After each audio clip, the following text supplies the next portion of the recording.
नमस्कार दोस्तों, आज हम लोग पीआईबी वन शॉट देखने वाले हैं। यानी कि एक वीडियो में पूरे मंथ का पीआईबी न्यूज़ को हम लोग कवर कर लेंगे। वीडियो स्टार्ट होने से पहले कुछ चीज़ों का जानकारी आपको होना चाहिए ताकि आपको वीडियो देखते समय कोई चीज़ का भी डाउट ना हो। तो बिफोर स्टार्टिंग द वीडियो कुछ इन्फॉर्मेशन मैं आपके साथ क्लियर करना चाहता हूँ ताकि आपको भी क्लैरिटी रहे कि हम लोग क्या देखने वाले हैं। पूरे मंथ का जो भी रेलेवेंट पीआईबी न्यूज़ है उसको मैंने यहाँ पर कवर कराया है, ठीक है, लेकिन हैंड रिटन फॉर्मेट में कवर कराया है। यानी कि आपको हैंड रिटन नोट्स मिलेगा जिससे चीज़ें आपको समझ में भी आ जाएंगी और याद भी हो जाएंगी। मैंने हर एक रेलेवेंट न्यूज़ को रखा है, कोई भी रेलेवेंट न्यूज़ को हटाया नहीं है। अगर आपको पीआईबी का डिटेल वीडियो देखना है तो डिटेल वीडियो भी आपको मिल जाएगा हमारे चैनल पे। हमारे चैनल पे जब जाओगे आप और उसके बाद फिर आप एक प्लेलिस्ट चेक करोगे संकलन 2.2, ठीक है, संकलन 2.2, जिस प्लेलिस्ट के अंदर हम लोग आरबीआई ग्रेड बी 2026 के लिए हर एक करंट न्यूज़ को हम लोग कवर करा रहे हैं, करंट अफेयर्स को कवर करा रहे हैं। ये हमारा करंट अफेयर्स का बैच है, वहाँ से आप पीआईबी का डिटेल वीडियो देख सकते हो, ठीक है। हम लोगों ने यहाँ पर हैंड रिटन फॉर्मेट में चीज़ों को कवर कराया है, लेकिन मेरा ये सजेशन रहेगा कि हैंड रिटन से आप समझ लो, याद कर लो और पीआईबी न्यूज़ को एक बार रीड कर लो। जो भी पीआईबी न्यूज़ है वो आपको पीडीएफ में मिलता है और उसका टेक्स्ट आपको रीड करना पड़ता है, क्योंकि एग्जामिनेशन में हैंड रिटन नोट्स तो आएगा नहीं, एग्जामिनेशन में आएगा टेक्स्ट, और टेक्स्ट आपको समझने के लिए एक बार पीडीएफ रीड करना जरूरी है। पीडीएफ आपको कहाँ मिलेगा? पीडीएफ आपको हमारे ऐप के अंदर मिलेगा या फिर हमारे वेबसाइट के अंदर मिलेगा। हमारे वेबसाइट का नाम या फिर ऐप का नाम है आर्यन्स ग्रेड बी, ठीक है, Aryan's grade B. Aryan's grade B के नाम से आपको ऐप मिल जाएगा। उस ऐप में आप जाकर के कोर्स में एनरोलमेंट ले सकते हैं, जहाँ पर आपको पीडीएफ मिल जाएगा। इस वाले वीडियो का भी पीडीएफ मिल जाएगा और बाकी बहुत सारे क्लासेस का भी पीडीएफ मिल जाएगा आपको, ठीक है। तो पीडीएफ जो है वो हमारे ऐप के अंदर अवेलेबल है और वेबसाइट के अंदर अवेलेबल है। कोई भी चीज़ आपको एक्सेस करने में प्रॉब्लम आ रहा है या फिर आपको डिस्काउंट चाहिए या फिर आपको डिटेल लेना है तो आप हमें व्हाट्सअप कर सकते हैं। हमारा जो व्हाट्सअप हैंडल है वो है 8340613896, ठीक है। तो ये छोटा सा जानकारी था जो कि आपको लेना जरूरी था। आप हमारे ऐप के अंदर जब भी ऐप डाउनलोड करोगे, गूगल प्ले स्टोर में आप इस ऐप को डाउनलोड कर सकते हो। इस ऐप को डाउनलोड करने के बाद आपको एक संकलन 2.0 का बैच भी मिलेगा। उस बैच में हम लोग आरबीआई ग्रेड बी 2026 के लिए जो भी करंट अफेयर्स है उसको हम लोग कवर करा रहे हैं, जिसमें जनरल अवेयरनेस का मिसलेनियस पोर्शन है, ठीक है। उसके बाद पीआईबी न्यूज़ है, आरबीआई सर्कुलर्स है, रिपोर्ट्स है, economic survey, budget, test, mentorship, सब आपको मिलता है इसी संकलन बैच के अंदर, संकलन 2.0 के अंदर, जो कि आपको इस ऐप के अंदर मिल जाएगा। वेबसाइट में या फिर iOS में आपको किस तरह से एक्सेस करना है उसके लिए आप व्हाट्सएप में हमें मैसेज कर सकते हो, ठीक है। अभी स्टार्ट करो वीडियो देखना और फिर मुझे ज़रूर कमेंट करके बताओ कि किस तरह से आपको ये वीडियो लगा, और अगर अच्छा लगा तो एक पॉजिटिव कमेंट जरूर करना, ठीक है।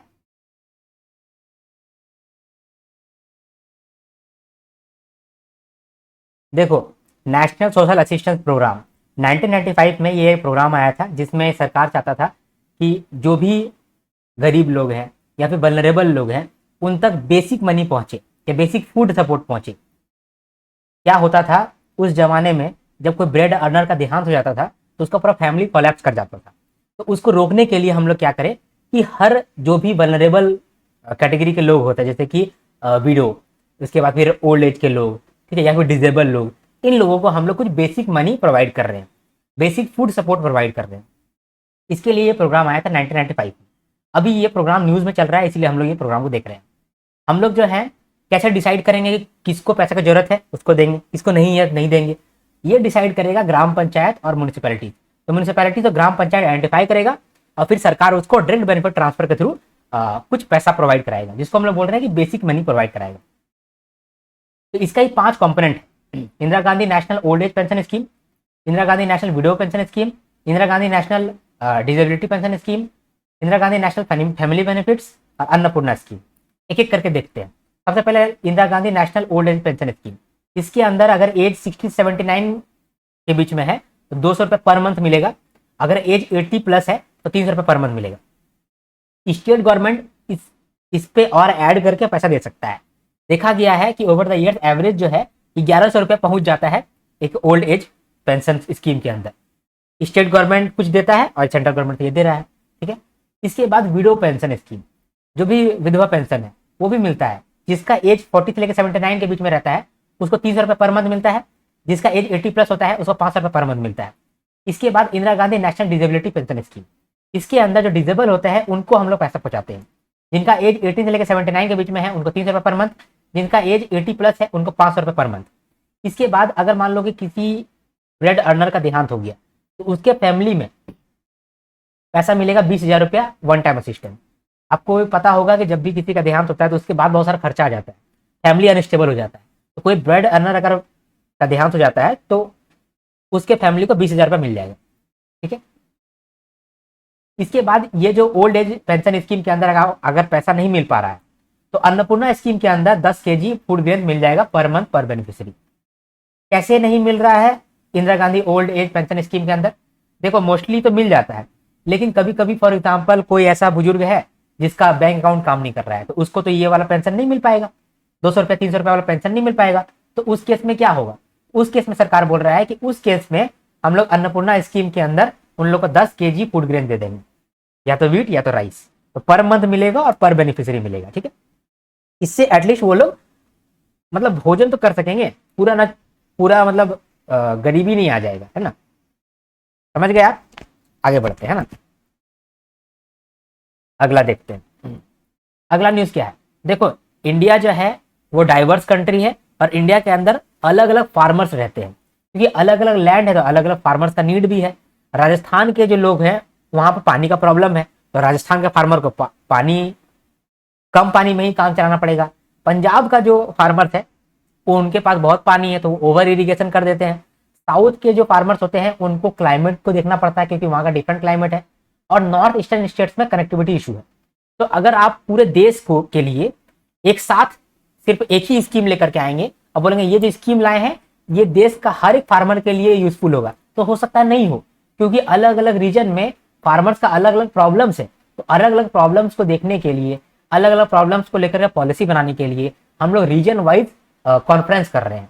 रीजन वाइज कॉन्फ्रेंस कर रहे हैं अलग अलग रीजन का अलग अलग जगह में। ये जो कॉन्फ्रेंस होगा इसमें होगा क्या? इसमें साइंटिस्ट लोग आएंगे उस पर्टिकुलर रीजन के, फार्मर्स का जो ग्रुप होता है वो सब आएगा, एग्री स्टार्टअप्स आएंगे, एमएनसी आएगा, प्राइवेट सेक्टर आएगा, जहां पर जो भी फार्मर्स का प्रॉब्लम है उसको सुना जाएगा, उस प्रॉब्लम को सोल्यूशन भी ढूंढा जाएगा और रिजोल्यूशन होगा। तो इस तरह का मीटिंग अलग अलग जोन में हो रहा है। वेस्टर्न रीजन के लिए हो रहा है जयपुर में, नॉर्दर्न रीजन के लिए हो रहा है लखनऊ में, ईस्टर्न रीजन के लिए हो रहा है भुवनेश्वर में, साउदर्न रीजन के लिए हो रहा है आपका हैदराबाद में, और नॉर्थ ईस्टर्न रीजन के लिए हो रहा है गुवाहाटी में, ठीक है।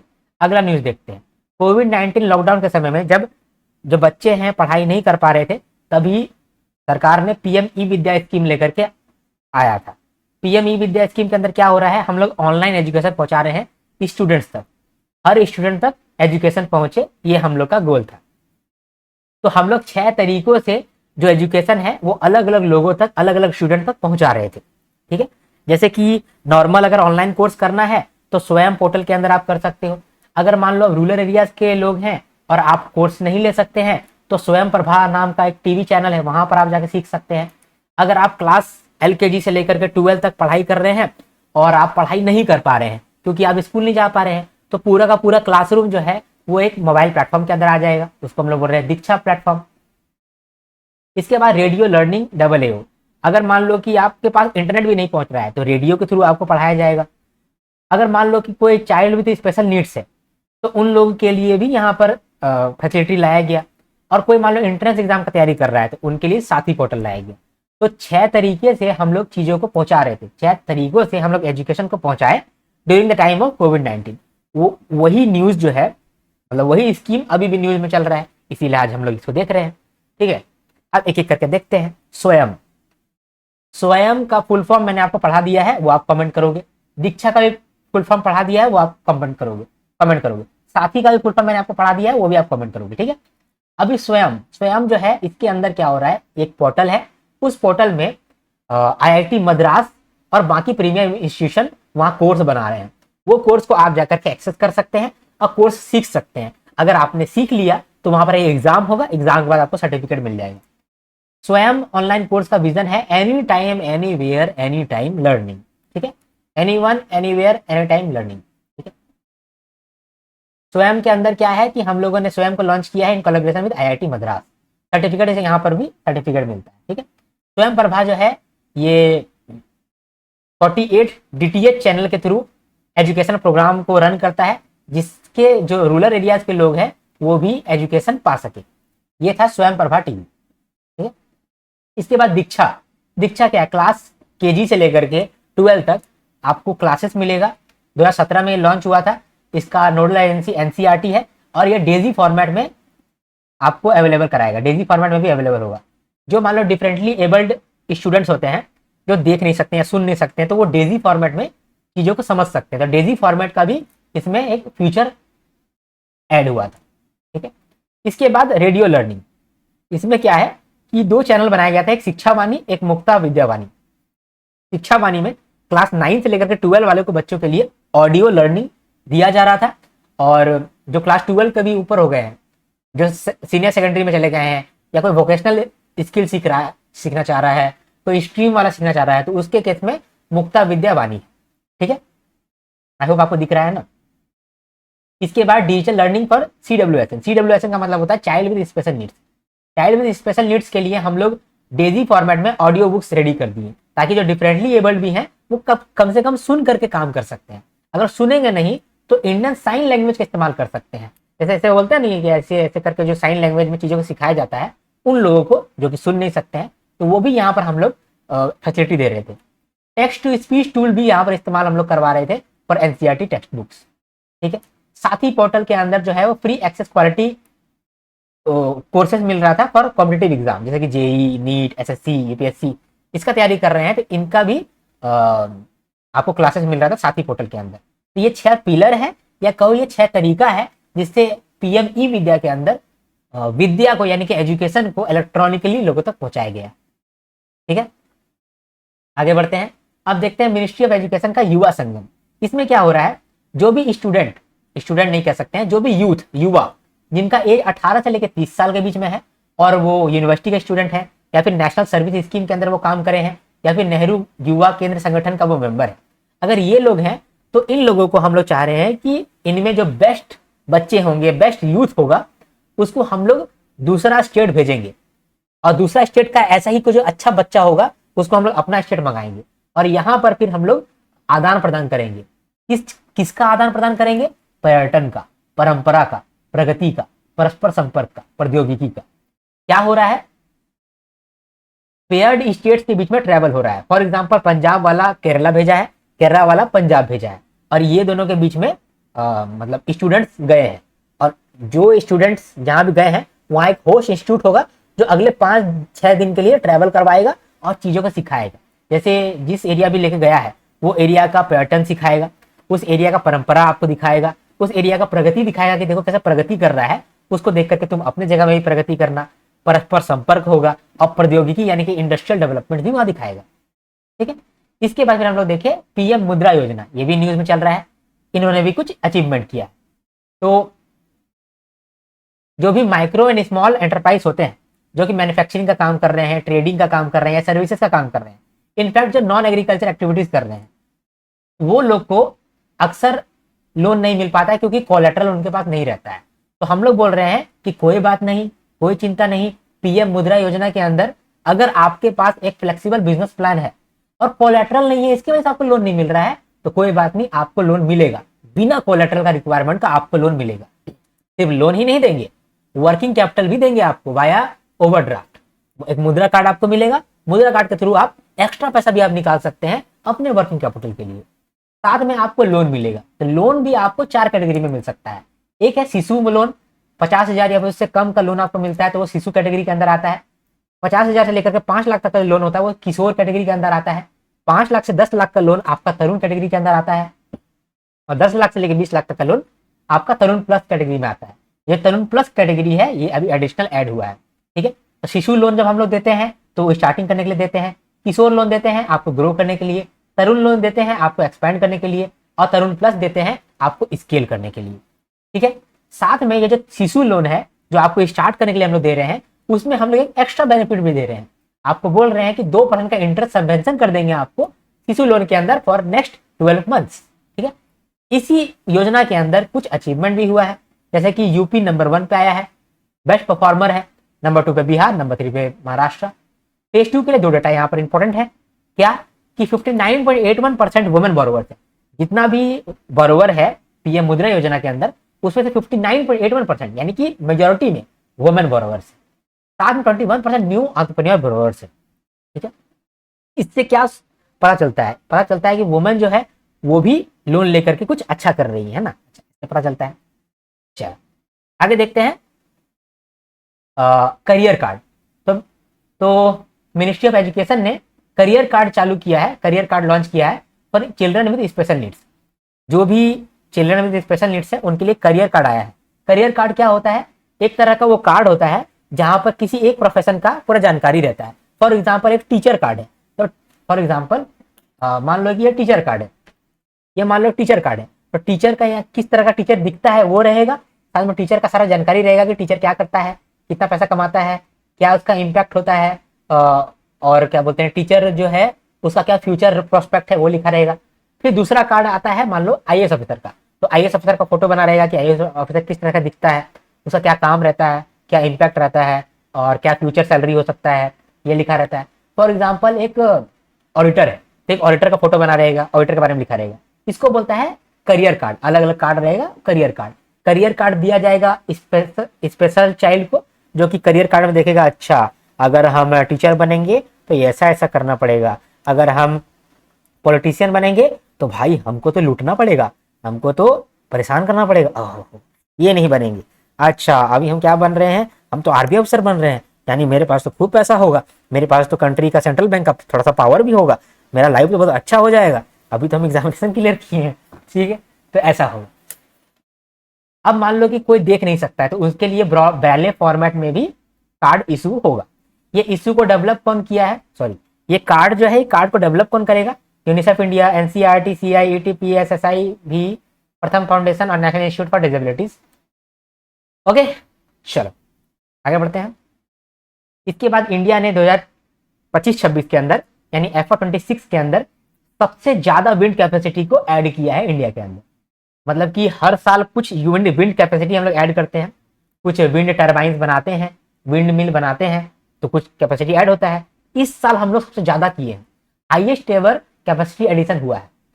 पिछले साल से 46% का हम लोग का ग्रोथ है। ठीक है, हम लोग का इंडिया का क्या टारगेट है कि 500 gigawatt of non fossil fuel based energy capacity हम लोग बना ले बाय 2030। ठीक है, non fossil fuel based energy हम लोग 500 गीगावाट का बनाना चाहते हैं, जिसमें से कि एक पार्ट होता है विंड एनर्जी, तो विंड एनर्जी के अंदर हम लोग विंड कैपेसिटी भी अच्छा खासा बढ़ाएं। ओके, ये न्यूज था। आगे बढ़ते हैं, अब देखते हैं सागरमाला प्रोग्राम जो कि न्यूज में चल रहा था। तो जब हम लोग रोडवेज का और रेलवेज का इस्तेमाल करते हैं तो लॉजिस्टिक कॉस्ट बढ़ता है, फ्रेट कॉस्ट बढ़ता है।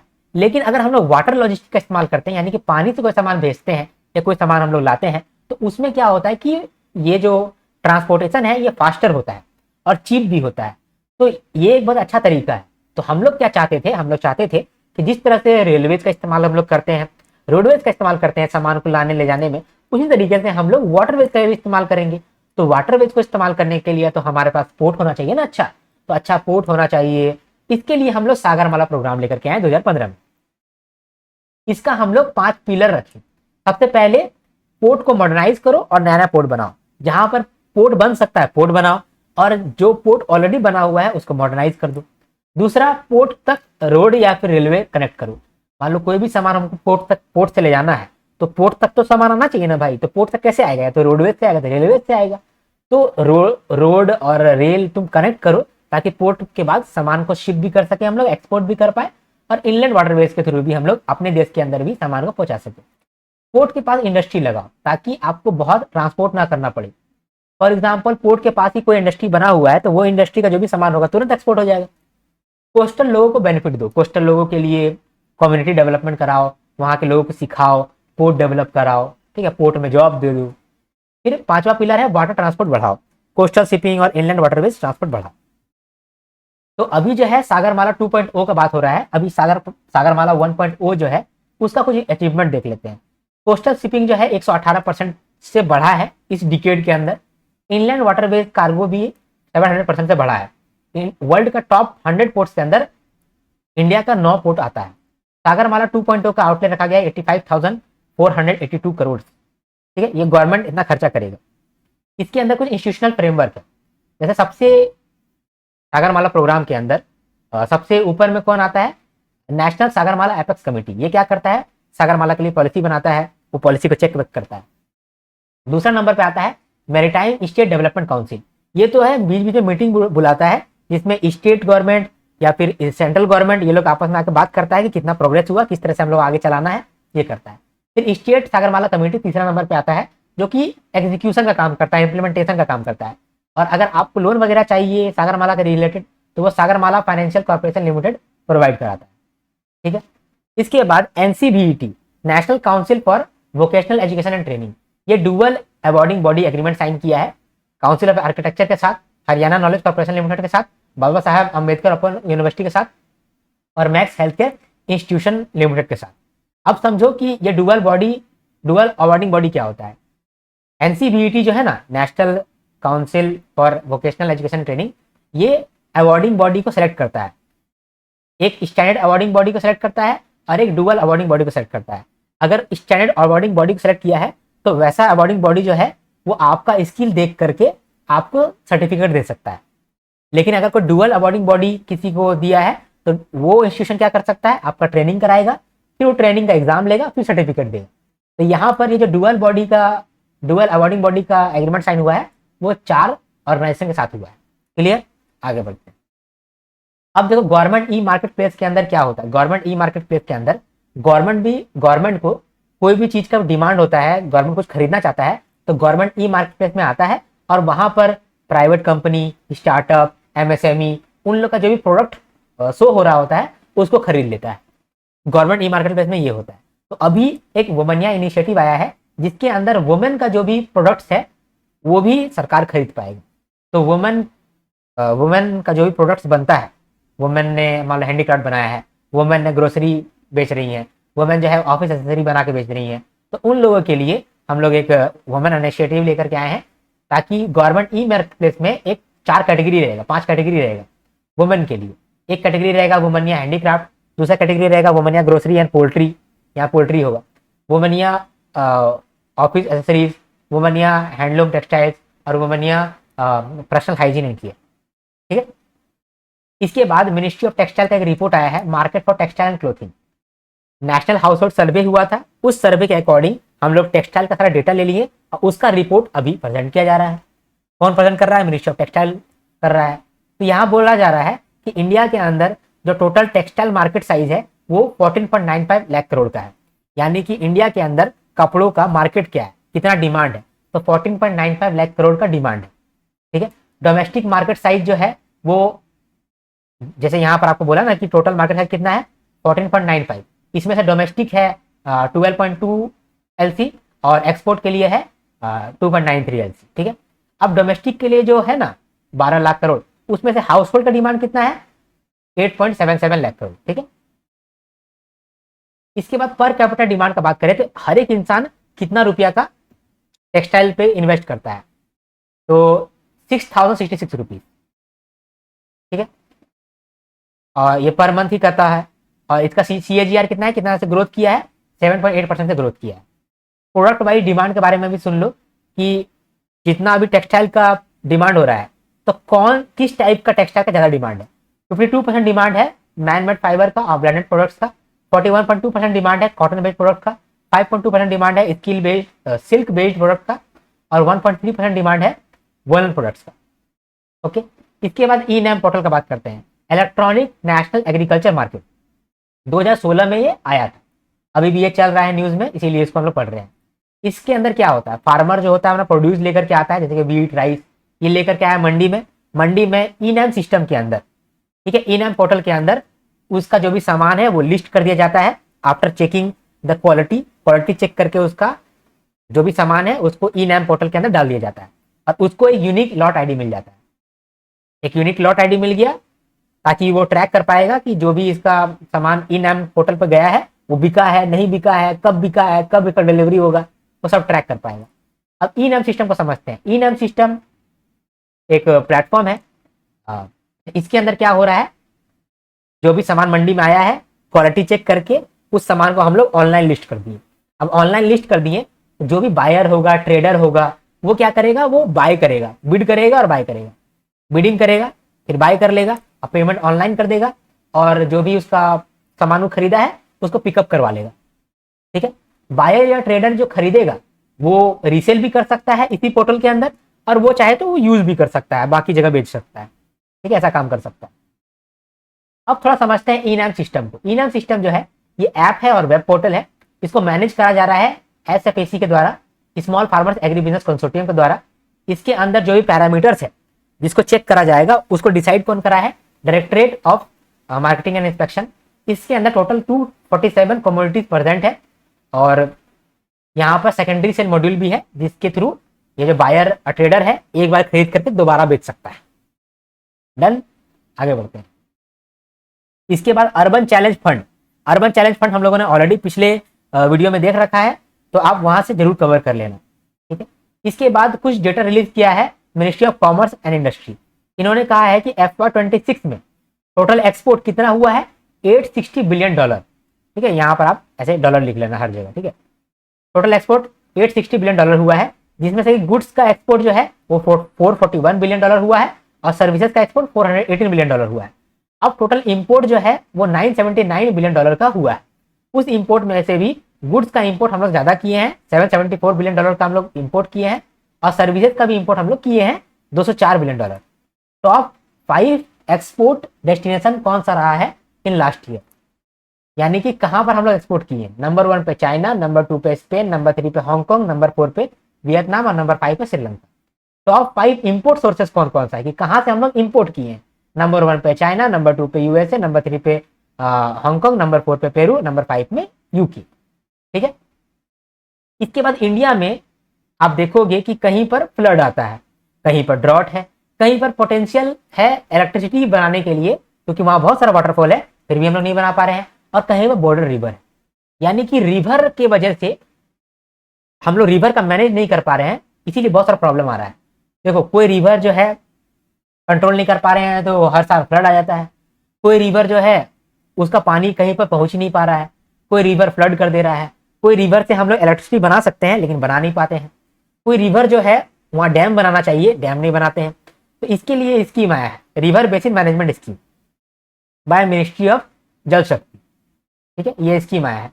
इस स्कीम के अंदर क्या है, जो भी रिवर का बेसिन है यानी रिवर का जो रास्ता है, जहां जहां भी रिवर जाता है, ये जो रास्ता है इसको बोलते हैं हम लोग रिवर बेसिन। तो रिवर बेसिन को हम लोग मैनेज करेंगे ताकि नेशनल सिक्योरिटी मेंटेन हो सके। ठीक है, पानी का हम लोग सही से इस्तेमाल कर सके और फ्लड को भी मैनेज कर सके। तो इसके लिए 2 कंपोनेंट है, एक ब्रह्मपुत्र बोर्ड। ब्रह्मपुत्र बोर्ड बनाया गया है ताकि जो भी बेसिन लेवल प्लानिंग या फिर होता है वो ब्रह्मपुत्र बोर्ड के थ्रू हो और फ्लड मैनेजमेंट भी हो।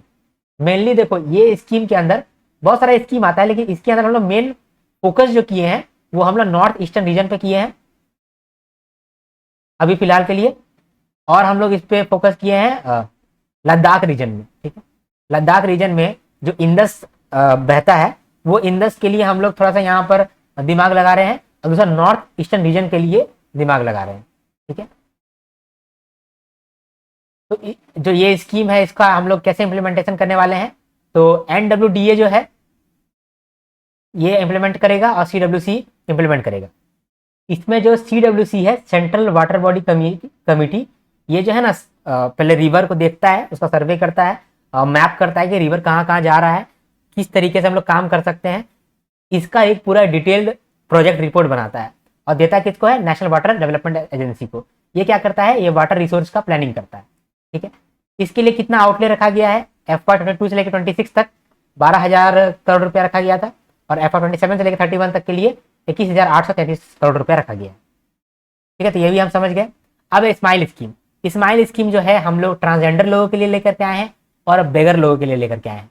इसका लॉन्च जो है 2022 में हुआ था। आउटले 365 करोड़ है, जिसके अंदर 265 करोड़ ट्रांसजेंडर लोगों के लिए और 100 करोड़ बेगर लोगों के लिए।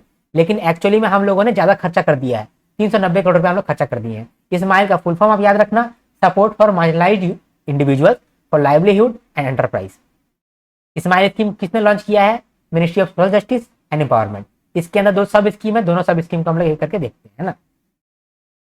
एक है कौन कौन सा 2 स्कीम है, एक है central sector scheme for rehabilitation for welfare of transgender person, और दूसरा है central sector scheme for comprehensive rehabilitation of person engage in act of beggary.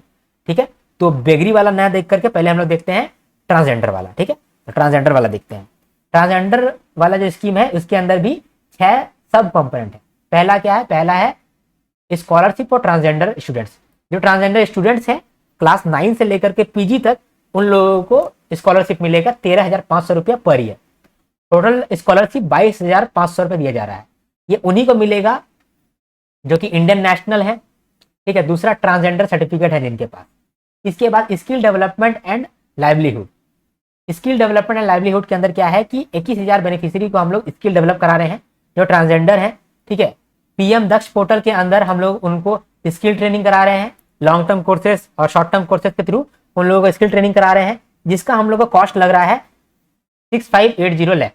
ठीक है, इसके बाद फिर हम लोग कंपोजिट मेडिकल हेल्थ भी दे रहे हैं ट्रांसजेंडर वाले बच्चों को या फिर लोगों को। 5 लाख पर ईयर का हम लोग इंश्योरेंस भी दे रहे हैं। फिर नेशनल पोर्टल और हेल्पलाइन का सर्विसेज भी उन लोग को दे रहे हैं, जो उन लोग नेशनल पोर्टल के थ्रू ले सकता है।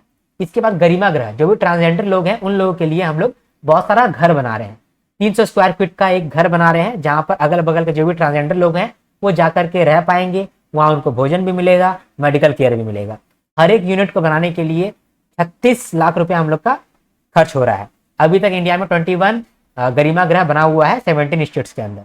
इसके बाद ट्रांसजेंडर प्रोटेक्शन सेल भी हम लोग बना रहे हैं, मतलब बनाए हुए हैं। इसके अंदर जो भी ट्रांसजेंडर अगर अपना उसके साथ कोई भी ऑफेंस हुआ है उसका कंप्लेंट करेगा, उस कंप्लेंट को तुरंत से तुरंत मैनेज किया जाएगा। ठीक है, तो ये हो गया आपका 6 का 6 कंपोनेंट अंडर ट्रांसजेंडर स्कीम्स। मान लो अब जो स्कीम है बेगरी के लिए, उन लोग का कैसे हो रहा है? उन लोग के लिए सबसे पहले हम लोग एम रखे हैं कि भिक्षा वृत्ति मुक्त भारत हो, बेगिंग फ्री इंडिया हो। इसके अंदर सबसे पहले हम लोग जो बेगर हैं उनको आइडेंटिफाई कर रहे हैं सर्वे करके, फिर उन लोगों को एक घर दे रहे हैं, फिर उन लोगों को एजुकेशन दे रहे हैं अगर वो बच्चे हैं, और उनको रिहेबिलिटेशन कर रहे हैं, रीइंटीग्रेट कर रहे हैं। ठीक है, इंडिया जो है वो एक्सपोर्ट करता है फ्रूट्स, वेजिटेबल, मिल्क, सस्ते दामों में ये सब एक्सपोर्ट कर देता है दूसरे देशों को। दूसरा देश क्या करता है? इसी फ्रूट्स, इसी वेजिटेबल, इसी मिल्क को थोड़ा सा प्रोसेस कर देता है और उसको चीज बना देता है, केचप बना देता है, कैन जूस बना देता है और इंडिया का बेच देता है उल्टा। यानी हमारा माल हम ही को चेप रहा है थोड़ा सा प्रोसेस करके। ऐसा क्यों कर पा रहा है? क्योंकि हमारा फूड प्रोसेसिंग इंडस्ट्री अभी थोड़ा सा वीक है, उसको डेवलप होना बचा है।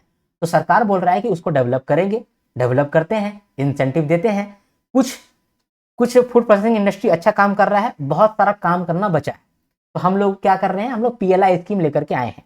2021 में हम लोगों ने लॉन्च किया था PLI scheme for food processing industry. इसमें हम लोगों ने कहा था अगर तुम लोग प्रोसेस्ड फूड्स और बनाओगे तो और तुम लोग को इंसेंटिव मिलेगा। तो इन्हीं इंसेंटिव का चक्कर में और फूड प्रोसेसिंग इंडस्ट्री को आगे बढ़ाओ भाई। 2021 में ये लॉन्च हुआ था फॉर FY 22-27। इसका आउटले रखा गया था 10,900 करोड़ रुपया। इसमें हम लोग टारगेट कर रहे हैं कि 33,494 करोड़ का हम लोग आउटपुट बनाएंगे। ठीक है, तो हम लोग जो है 3 कंपोनेंट में बेनिफिट दे रहे हैं, 3 कंपोनेंट में इंसेंटिव दे रहे हैं। ये 3 कंपोनेंट कौन कौन सा है इसको देखना जरूरी है। चलो इसको देखते हैं, है ना। सबसे पहला कैटेगरी 1 को देखते हैं। कैटेगरी 1 के अंदर हम लोग इंसेंटिव दे रहे हैं for the manufacturing of 4 major product segments. अगर ये 4 प्रोडक्ट सेगमेंट को तुम मैन्युफैक्चर करते हो तो तुमको इंसेंटिव मिलेगा। पहला क्या है? Ready to cook, ready to eat. जो इंस्टेंट उपमा होता है, इंस्टेंट डोसा होता है, फ्रोजन फूड्स होता है, तो ये सबको बनाने के लिए आपको इंसेंटिव मिलेगा। दूसरा, प्रोसेस्ड फ्रूट्स या फिर वेजिटेबल जैसे कि केचप, सॉस, जूस, ये सब बनाने के लिए आपको इंसेंटिव मिलेगा। मरीन प्रोडक्ट्स जैसे कि frozen fish, sea food export, इसको बनाने के लिए, इसका प्रोडक्शन करने के लिए भी आपको इंसेंटिव मिलेगा। मोज़रेला चीज, इसको बनाने के लिए, इसका प्रोडक्शन के लिए भी आपको इंसेंटिव मिलेगा।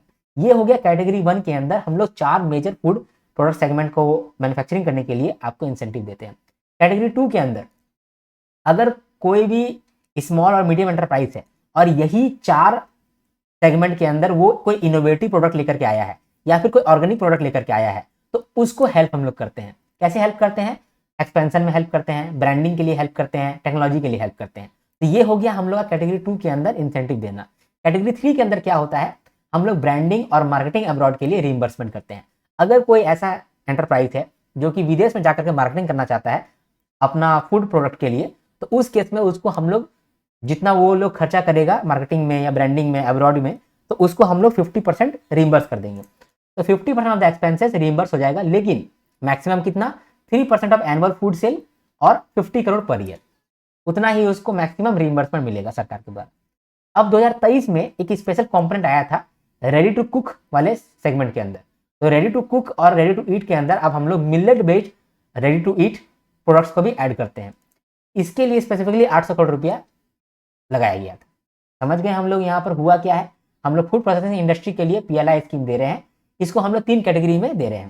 कैटेगरी 1 जिसमें 4 मेजर फूड प्रोडक्ट सेगमेंट है, कैटेगरी 2 जिसमें हम लोग ब्रांडिंग सपोर्ट दे रहे हैं, एक्सपेंशन सपोर्ट दे रहे हैं, टेक्नोलॉजी सपोर्ट दे रहे हैं for those small and medium enterprise जो कि ऑर्गेनिक प्रोडक्ट्स या फिर इनोवेटिव प्रोडक्ट्स बना रहा है in those 4 food product segment, ठीक है।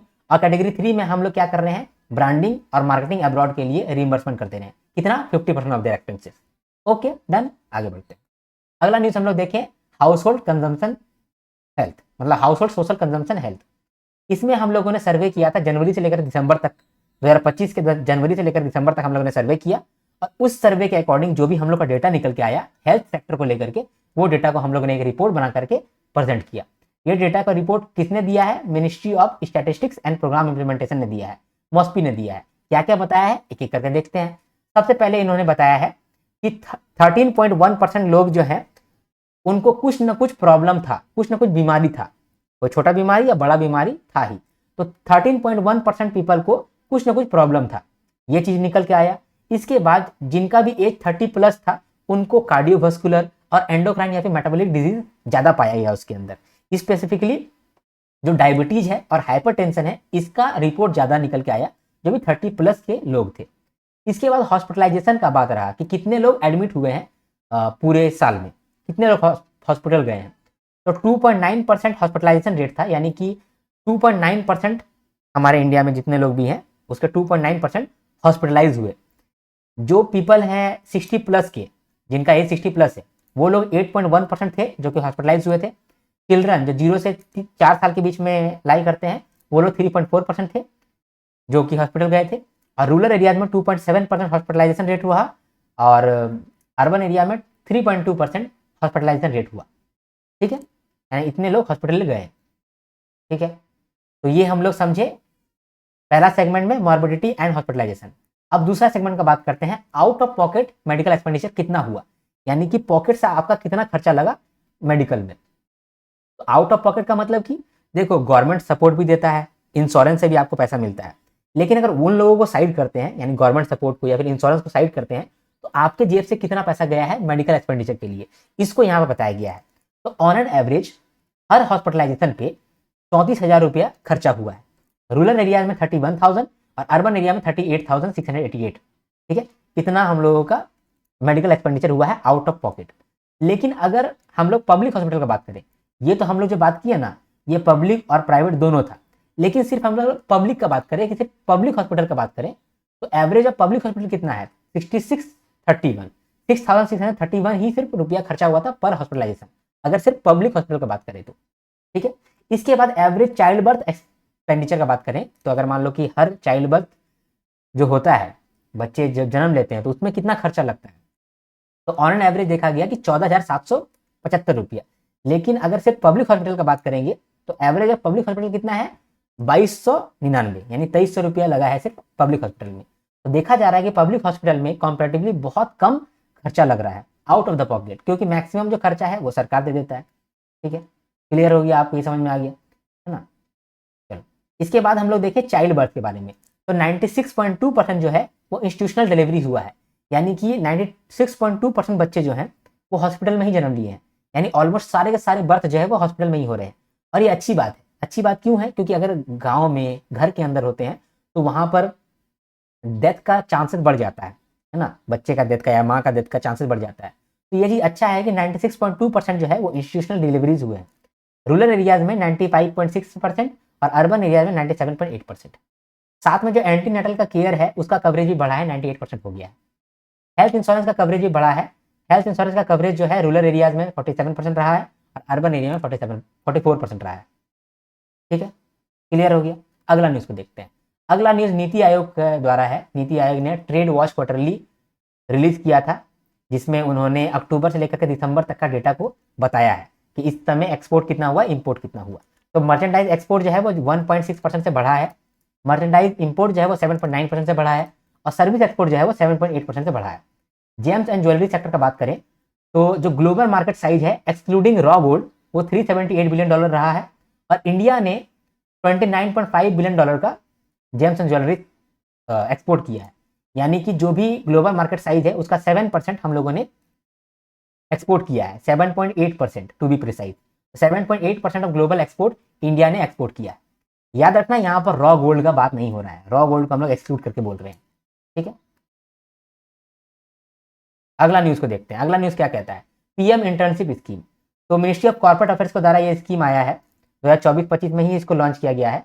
इसमें कह रहा है कि जो भी स्टूडेंट्स है 18 से 25 साल की एज में उसको इंटर्नशिप मिलेगा इन टॉप कंपनीज, ठीक है। साथ में इन टॉप कंपनीज में जब इनको इंसेंटिव मिलेगा तो इनको मिनिमम फाइनेंशियल असिस्टेंस 9,000 रुपये पर मंथ मिलेगा। साथ में सरकार जो है वो वन टाइम ग्रांट दे रहा है 6,000 रुपये का, जो कि 2 बार उसको देगा, पहले 3,000 फिर 3,000 रुपये देगा। ये ग्रांट जो है ये पहली बार दे रहा है, मतलब वन टाइम दे रहा है। तो क्यों वन टाइम दे रहा है ग्रांट? सरकार बोल रहा है कि तुम पहली बार कोई कंपनी के अंदर जाओगे इंटर्नशिप करने के लिए तो शुरुआत में तुमको कुछ खर्चा उठाना पड़ेगा। हो सकता है कि तुम कोई कपड़ा वपड़ा खरीदोगे, है ना, हो सकता है कि तुम कोई भाड़ा लोगे, तो तुमको शुरुआत में कुछ पैसा जरूरत पड़ेगा। तो 6,000 रुपये शुरुआत में सरकार दे रहा है, और फिर बोल रहा है कि तुम टॉप कंपनीज में इंटर्नशिप जाकर करो, वहां पर 9,000 रुपये पर मंथ तुम कमाओगे, ठीक है। इसके साथ साथ बोला है कि टॉप कंपनी जो है वो अपना मैक्सिमम 15% स्ट्रेंथ ही इंटर्न्स रखेगा। यानी ऐसा नहीं हो सकता है कि टॉप कंपनीज ये लालच में आकर के इसको कम पैसा देना पड़ेगा, वो लगातार इंटर्न को ही हायर कर रहा है, ऐसा नहीं कर सकता है। मैक्सिमम जितना जितना उसका स्ट्रेंथ रहेगा, किसी भी टॉप कंपनी का जितना स्ट्रेंथ है उसका मैक्सिमम 15% ही वो इंटर्न्स को रख सकता है। अभी इसी चीज में एक चेंजेस आया है। चेंजेस क्या है, जो फाइनल ईयर के यूजी स्टूडेंट्स हैं या फिर फाइनल ईयर के जो पीजी स्टूडेंट्स हैं वो लोग भी अब एलिजिबल हो जाएंगे, लेकिन उनको एक एनओसी सर्टिफिकेट लेकर के आना पड़ेगा अपने एजुकेशन इंस्टीट्यूट से, ये कर कह के कि उनका पढ़ाई पे कोई भी इंपैक्ट नहीं पड़ेगा। अगर ऐसा एनओसी सर्टिफिकेट लेकर के आते हैं तो वो भी इस इंटर्नशिप प्रोग्राम के अंदर भाग ले सकते हैं। हम लोग का टारगेट है कि हम लोग 1 करोड़ यंग इंडियंस को 12 महीने का इंटर्नशिप देना चाहते हैं, ठीक है, इन टॉप कंपनीज अगले 5 सालों में, ठीक है, क्लियर। आगे बढ़ते हैं, अगला देखते हैं, पंचायती राज सिस्टम को समझते हैं। 24 अप्रैल को नेशनल पंचायती दिवस मनाया गया और इसी समय पंचायती एडवांस इंडेक्स 2.0 रिलीज किया गया, ठीक है, पंचायती एडवांस इंडेक्स 2.0 रिलीज किया गया। अब यहाँ पर कुछ बात को देखना जरूरी है।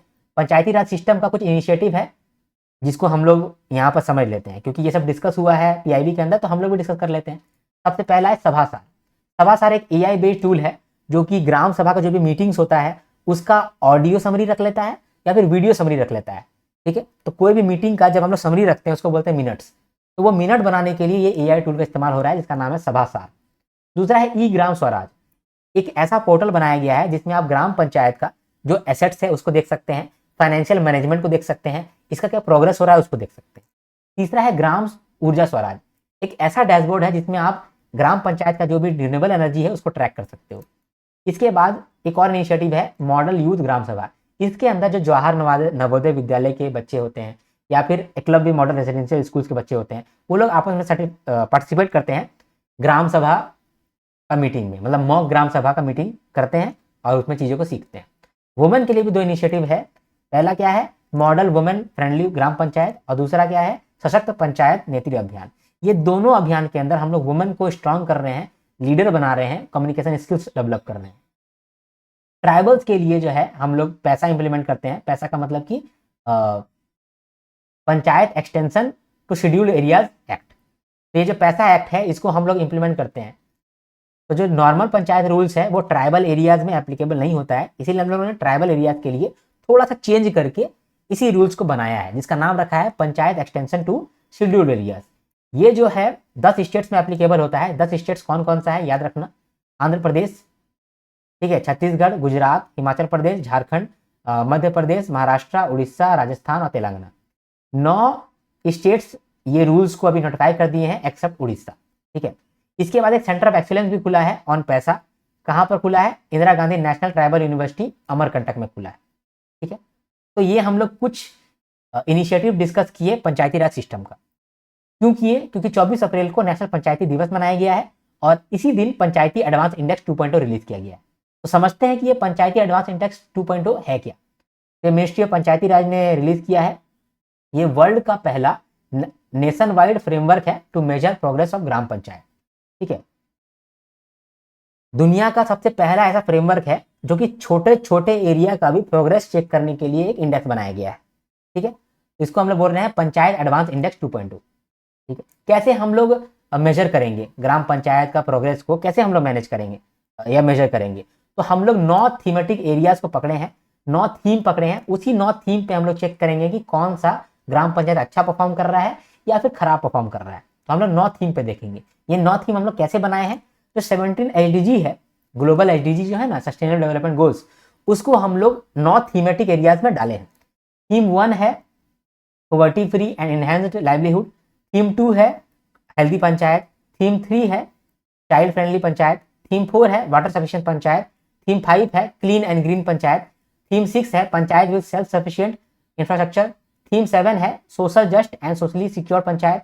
थीम 8 है panchayat with good governance. Theme 9 है वुमेन फ्रेंडली पंचायत। ये 9 थीम है।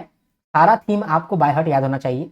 ऐसे आप याद कर सकते हो कि 9 नंबर जो होता है 9 कन्या, तो थीम 9 जो है वो वुमेन फ्रेंडली पंचायत है। थीम 8 जो है वो गुड गवर्नेंस के लिए है। ठीक है, 7 थाला को अभी चाहिए न्याय, तो social just and socially secured panchayat आप ऐसे याद कर सकते हो।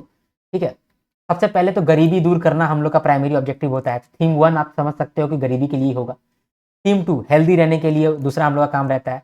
तीसरा कि हमारा बच्चा हमेशा खुश रह सके, तो चाइल्ड फ्रेंडली पंचायत थीम 3 हो गया।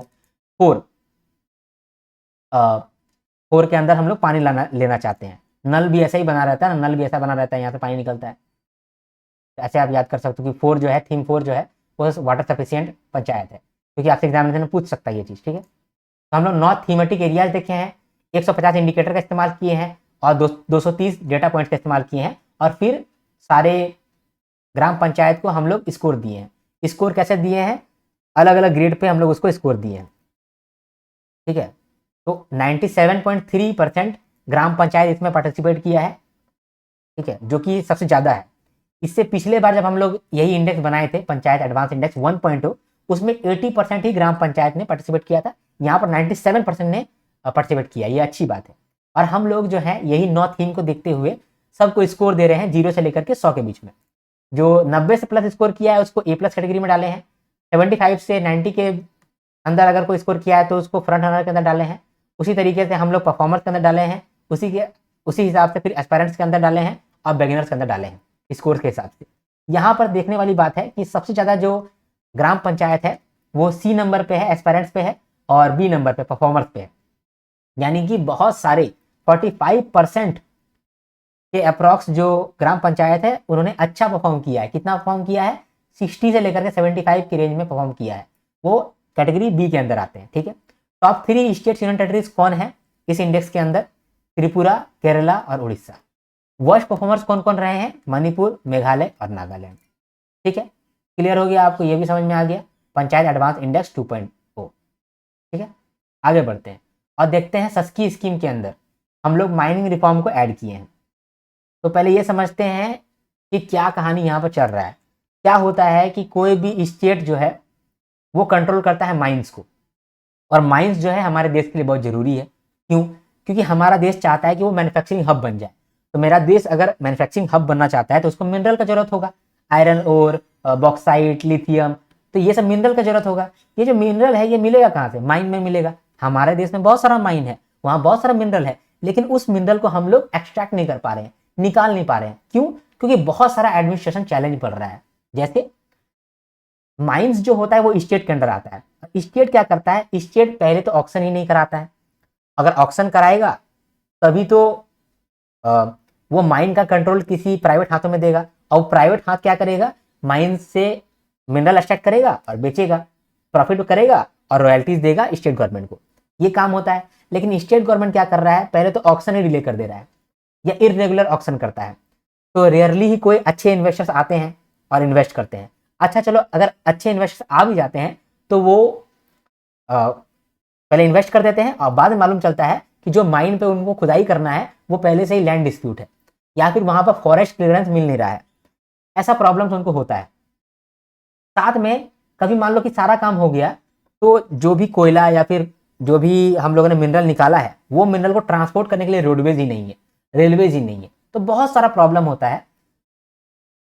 तो यहाँ पर जो है ना, जो अच्छा कर सकता है वो सेंट्रल गवर्नमेंट अच्छा नहीं कर सकता है।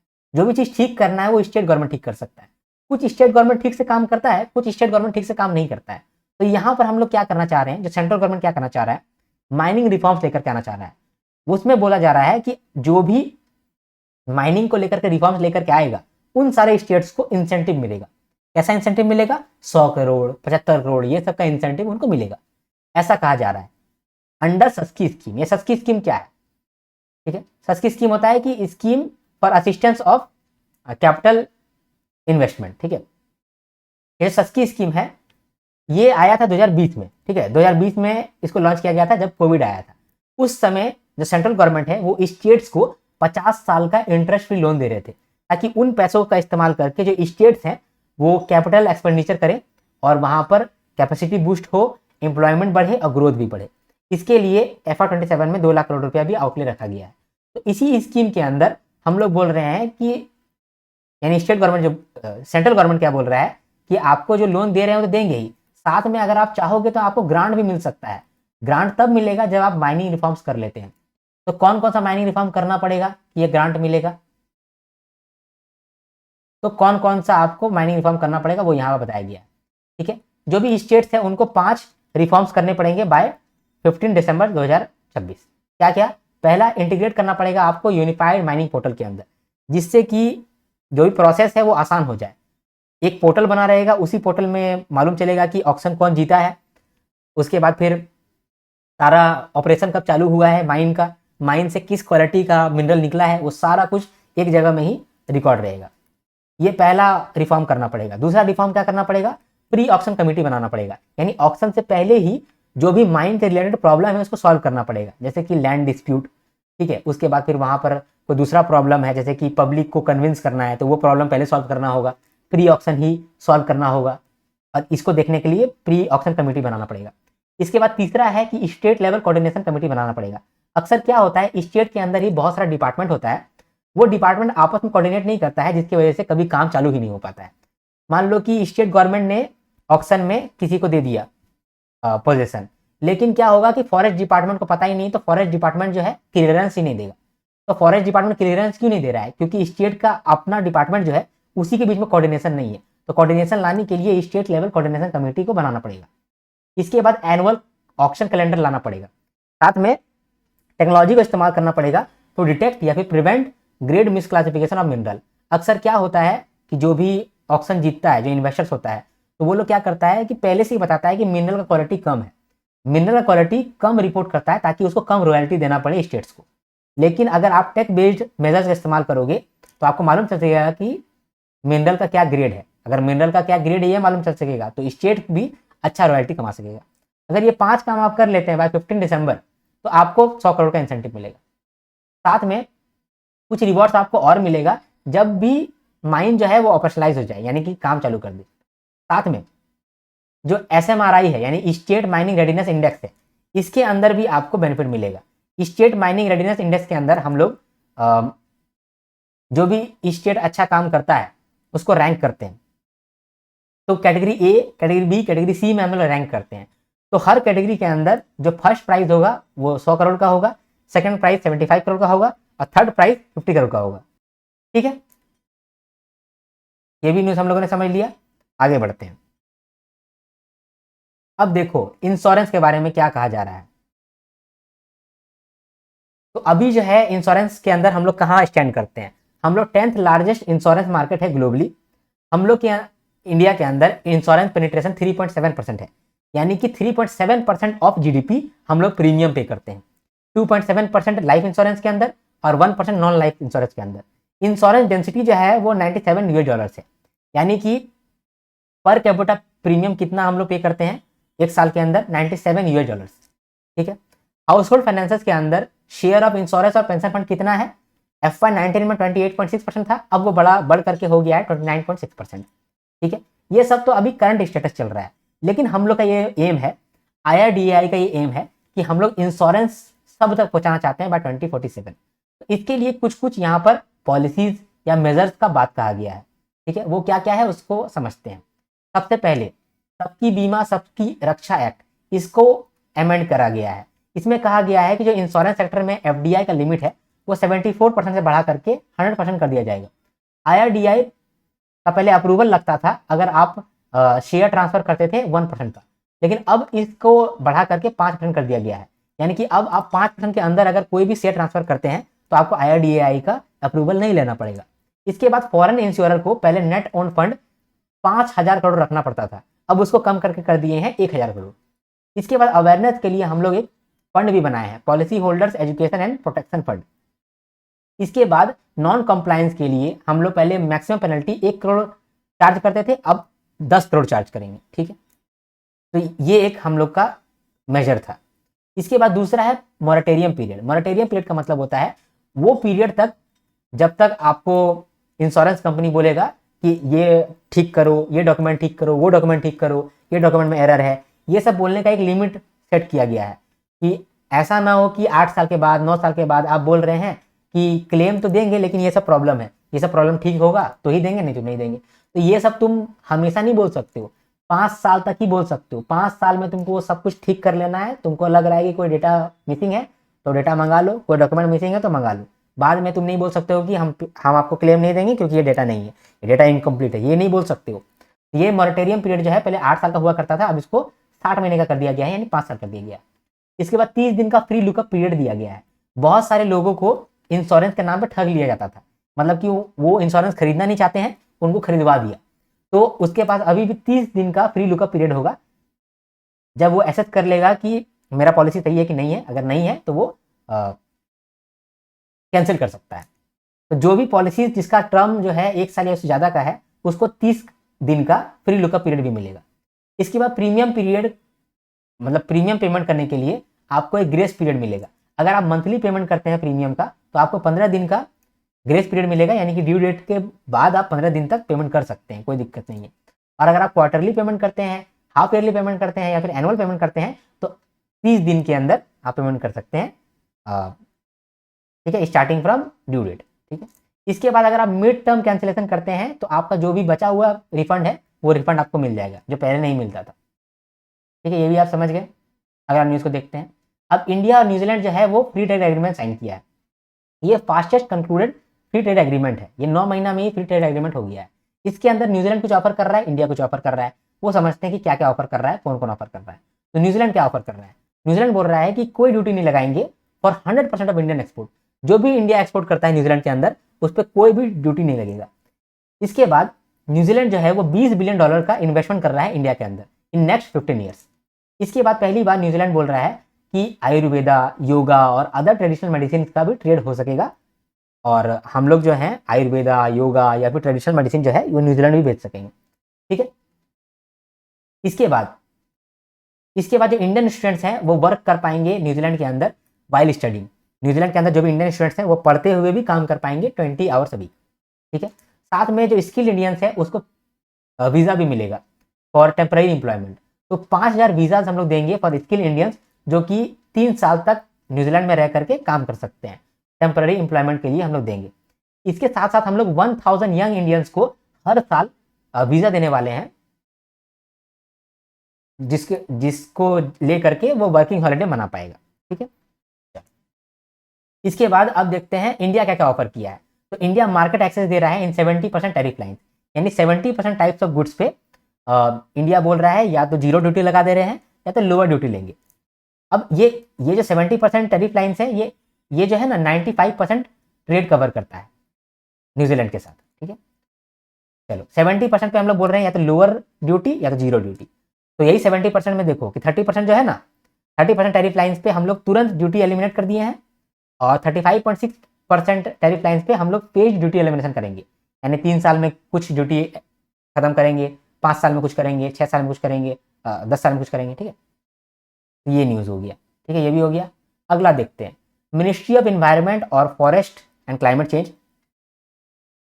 इन्होंने नेशनल बायोडाइवर्सिटी अथॉरिटी के साथ मिलकर के 5 साल का एक प्रोजेक्ट चालू किया है। 5 साल का प्रोजेक्ट का नाम क्या है, strengthening institutional capacities for securing biodiversity conservation commitments.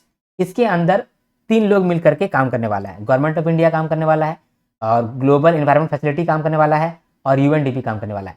क्या काम करेगा भाई, यहाँ पर हम लोग एक सिस्टम बना रहे हैं जिससे कि डेवलपमेंट भी हो लेकिन बायोडाइवर्सिटी को नुकसान ना हो। तो तमिलनाडु के एरिया में और मेघालय के एरिया में अगर आपको डेवलपमेंट करना है, जैसे रोड्स बनाना है, मॉल्स बनाना है, शॉप बनाना है, तो उस एरिया का पंचायत, उसी एरिया का बायोडाइवर्सिटी मैनेजमेंट कमेटी और उसी एरिया का लोकल फॉरेस्ट ऑफिसर, ये लोग आपस में मिलेगा और बात करेगा कि डेवलपमेंट करते समय क्या हम लोग बायोडाइवर्सिटी को परेशान तो नहीं कर रहे हैं। एनिमल का जो रूट्स है, जिस रास्ते में हाथी वगैरह जाता है, ये तो हम लोग डिस्टर्ब नहीं कर रहे हैं, एनिमल को तो डिस्टर्ब नहीं कर रहे हैं, फॉरेस्ट को तो डैमेज नहीं पहुंचा रहे हैं, ये सब चेक करेगा। ठीक है, तो इसीलिए ये 5 ईयर का प्रोजेक्ट बनाया गया है। ये प्रोजेक्ट जो है तमिलनाडु और मेघालय में इंप्लीमेंट हो रहा है। ठीक है, इसके बाद आगे बढ़ते हैं। 10th नेशनल समिट हुआ है on innovation and inclusivity, best practices shaping India future health. देखो, इंडिया का हेल्थ के लिए हम लोग बहुत सारा पॉलिसी लेकर के आते हैं लेकिन रिव्यू नहीं कर पाते हैं। पहले हम लोग रिव्यू नहीं कर पाते थे। क्यों नहीं रिव्यू कर पाते थे? क्योंकि जो भी हेल्थ का डेटा है उसको हम लोग रिकॉर्ड ही नहीं करते थे। लेकिन उसके बाद फिर हम लोग क्या करने लगे कि हेल्थ का डेटा को रिकॉर्ड करने लगे, रियल टाइम ट्रैकिंग करने लगे। अभी उसी सिस्टम को थोड़ा सा इंप्रूव किए हैं और उसी लिए ये वाला समिट भी ऑर्गेनाइज किया गया था। ये 10th एडिशन हुआ है चंडीगढ़ में। इससे पहले जो एडिशन हुआ था वो पुरी में हुआ था, 9th एडिशन। इसमें कुछ कुछ लॉन्च किया गया है। वो कौन कौन सा लॉन्च है वो देखते हैं। सबसे पहला है 17 CRM रिपोर्ट। CRM क्या होता है? Common review mechanism. हर साल जो है ना हम लोग नेशनल हेल्थ मिशन जो अपना लेकर के आते हैं उसका मॉनिटरिंग करते हैं। तो एनुअल मॉनिटरिंग होता है, रिव्यू होता है नेशनल हेल्थ मिशन का एंड रिलेटेड प्रोग्राम्स का। इसमें हम लोग देखते हैं कि हम लोगों ने जो भी पॉलिसी बनाया था, जो भी प्रोग्राम बनाया था, जो भी स्कीम बनाया था हेल्थ को लेकर के, उसमें से कौन कौन सा पार्ट अच्छा से काम कर रहा है, कौन सा काम नहीं कर रहा है। जो काम अच्छा कर रहा होगा उसको और एप्लीकेट करेंगे, जो पार्ट काम नहीं कर रहा होगा उसको और इम्प्रूव करेंगे। ठीक है, तो ये जो 17 CRM रिपोर्ट है ये 17 स्टेट्स में हुआ है।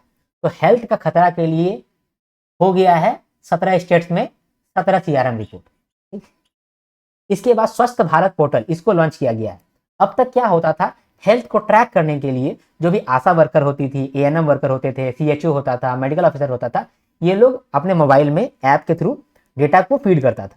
तो वैक्सीन के लिए अलग ऐप यूज करता था, मैटरनल हेल्थ के लिए अलग ऐप यूज करता था, रिपोर्टिंग के लिए अलग ऐप यूज करता था, चाइल्ड रिकॉर्ड के लिए अलग ऐप यूज करता था। तो अब इन लोग को एक ही पोर्टल में ये सारा काम हो जाएगा। उस पोर्टल का नाम क्या है? स्वस्थ भारत पोर्टल। ठीक है, इसके बाद जननी पोर्टल, जननी पोर्टल भी लॉन्च किया गया है।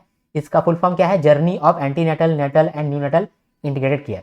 इसके अंदर क्या है, प्रेगनेंसी से लेकर के, उसका डिलीवरी से लेकर के, न्यू बॉर्न बच्चे से लेकर के, उस बच्चे का हेल्थ को लेकर के, एडोलेसेंट हेल्थ को लेकर के सारा का सारा डेटा जो है वो ट्रैक किया जाएगा। ठीक है, इसके बाद राष्ट्रीय बाल स्वास्थ्य कार्यक्रम 2.0 ये रिलीज किया गया है। और इसमें जो है हम लोग जो राष्ट्रीय बाल स्वास्थ्य कार्यक्रम 1.0 है उसी को हम लोग और एक्सपेंड कर रहे हैं। तो 1.0 जो था उसमें गवर्नमेंट ने फोकस किया था 4 Ds पे। 4D मतलब कि पहला D है डिफेक्ट्स एट बर्थ, दूसरा D है डिजीज, तीसरा D है डेफिशिएंसी और चौथा D है डेवलपमेंट डिलेज। यानी कोई भी ऐसा बच्चा जो कि बर्थ से ही डिफेक्टिव है, बर्थ से ही उसका डिजीज कुछ है या फिर कोई डेफिशिएंसी उसको हो रहा है, डेवलपमेंटल डिलेज है, तो उन सारे बच्चों पे हम लोग फोकस करते थे राष्ट्रीय बाल स्वास्थ्य कार्यक्रम के अंदर। तो अभी हम लोग और फोकस करेंगे बिहेवियर कंसर्न पे, डेवलपमेंटल इश्यूज पे। ठीक है, ये भी समझ गए कि ये समिट में हुआ क्या है। इसके बाद इंडिया पोस्ट पेमेंट बैंक जो है वो सेल्फ हेल्प ग्रुप के लिए सेविंग अकाउंट खोला है। इसका कुछ फीचर्स है, जैसे कि जीरो बैलेंस अकाउंट रहेगा, यानी कि जीरो बैलेंस भी रहेगा तो कोई पैसा कटेगा नहीं, मिनिमम एवरेज बैलेंस जीरो भी हो सकता है। अकाउंट खोलने के लिए, अकाउंट बंद करने के लिए कोई पैसा नहीं लगेगा। कैश डिपॉजिट और कैश विड्रॉल के लिए कोई भी पैसा नहीं लगेगा। क्वार्टरली इंटरेस्ट पे आउट होगा। मैक्सिमम लिमिट जितना पैसा रख सकते हैं इस अकाउंट में 2 लाख रुपया रख सकते हैं मैक्सिमम। अगर QR कोड इशू करना चाहते हैं तो उसके लिए कोई भी चार्ज नहीं लगेगा। डोर स्टेप बैंकिंग सर्विसेज है, जो कि पोस्टमैन है वही आपके बिहार में काम कर देगा। ठीक है, तो डोर स्टेप में आपको बैंकिंग सर्विसेज मिल जाएगा। इसके बाद आखिरी न्यूज़ है women and men in India. ये एक रिपोर्ट रिलीज किया गया है by ministry of statistics and programme implementation. इसका ही कुछ हाईलाइट्स है, उसको समझते हैं। क्या क्या हाईलाइट्स है देखते हैं उसको। सबसे पहले सेक्स रेशियो एट बर्थ। तो ये देखा गया है कि 2017 से 19 के बीच में जो सेक्स रेशियो था 2000 वो 904 था, यानी 904 फीमेल्स आउट ऑफ 1000 मेल्स ऐसे हुआ करते थे। लेकिन 2021 से लेकर के 23 के बीच में सेक्स रेशियो इंप्रूव हुआ और 917 हो गया, यानी कि अब 917 वुमेन्स हैं एज कम्पेयर टू 1000 मेल्स। ठीक है, इसके बाद इन्फेंट मॉर्टेलिटी रेट का बात करते हैं कि कितना शिशु, नवजात शिशु का देहांत हो जाता है। तो पर 1000 बर्थ 26 मेल्स का देहांत हो जाता है और 25 फीमेल्स का देहांत हो जाता है। ठीक है, यानी कि 1000 मेल में 26 मेल का देहांत हो जाता है और 1000 फीमेल बर्थ के अंदर 25 फीमेल देहांत हो जाता है। ठीक है, इसके बाद gender parity in education, education के अंदर मेल और फीमेल के बीच में कितना डिफरेंस है, कितना इक्वालिटी है। तो एलिमेंट्री लेवल पे 1 है, सेकेंडरी लेवल पे 1 है। इसका मतलब कि एलिमेंट्री लेवल पे और सेकेंडरी लेवल पे एजुकेशन में जितना गर्ल्स को मिलता है उतना ही बॉयज़ को भी मिलता है। ठीक है, हायर सेकेंडरी एजुकेशन में 1.1 है, यानी हायर सेकेंडरी लेवल पे जो गर्ल्स है उसको ज़्यादा एजुकेशन मिल रहा है, बॉयज़ का संख्या कम है। ठीक है, gross enrolment ratio in higher education, देखो हायर एजुकेशन में ग्रॉस एनरोलमेंट रेशियो कितना रहा है। तो मेल जो है 2021-22 में 28.3 था, जो कि 22-23 में 28.9 हुआ है। फीमेल जो है 2021-22 में 28.5% था, जो कि बढ़ करके 30.2% हुई है। यानी कि फीमेल जो है हायर एजुकेशन में इसका एनरोलमेंट रेशियो बढ़ा है और इसी की वजह से जो हायर सेकेंडरी है उसमें भी आपको देखने को मिल रहा है कि ज़्यादा वुमेन है, ज़्यादा गर्ल्स है देन बॉयज़। ठीक है, इसके बाद लेबर फोर्स पार्टिसिपेशन रेट, इसमें भी rural female labour participation rate बढ़ा है, यानी कि जो रूरल की फीमेल हैं वो काम करना आप ज़्यादा चाहती हैं, वो ज़्यादा वर्कफोर्स के अंदर आ रही हैं। तो 2022 में 37.5% ऐसी महिलाएं थी रूरल एरियाज में जो कि काम करना चाह रही थी, अब जो है वो 45.9% हो गया है 2025 में। ये बहुत अच्छा बात है। मैनेजरियल जॉब्स के अंदर भी ग्रोथ हुआ है। 2017 से लेकर के देखा जाए, 2017 से 2025 में मैन का जो मैनेजरियल जॉब्स है वो 73.8% से बढ़ा है और वुमेन का 102% से बढ़ा है। ठीक है, तो यहाँ पर हम लोगों ने समरी भी देख लिया। अगर आपको मेरा वीडियो पसंद आया है तो आप ज़रूर लाइक करो, क्योंकि आपका एक लाइक जो है वही मेरा फ्यूल है, उसी से हमको एनर्जी मिलता है। आपका एक कमेंट जो है मेरा दिन बना देता है। आप अगर टाइम निकाल करके एक कमेंट भी करते हैं तो उसे मैं दिन रात देखते रहता हूँ और वो मेरा थोड़ा सा हिम्मत बढ़ाता है। अब ज़रूर कमेंट करो अगर आप कर पाओगे तो, और शेयर कर सकते हो आप हमारे चैनल को, वीडियोस को भी शेयर कर सकते हो, शेयरिंग इज केयरिंग। और सब्सक्राइब करके रखो, आपको बहुत बेनिफिट मिलेगा अगर आप आरबीआई ग्रेड बी की तैयारी कर रहे हो या फिर कोई भी रेगुलेटरी बॉडी का तैयारी कर रहे हो। ठीक है, अब हम लोग मिलते हैं नेक्स्ट वीडियो में, तब तक के लिए हर हर महादेव, शंभू शंकर, जय हिंद, जय भारत।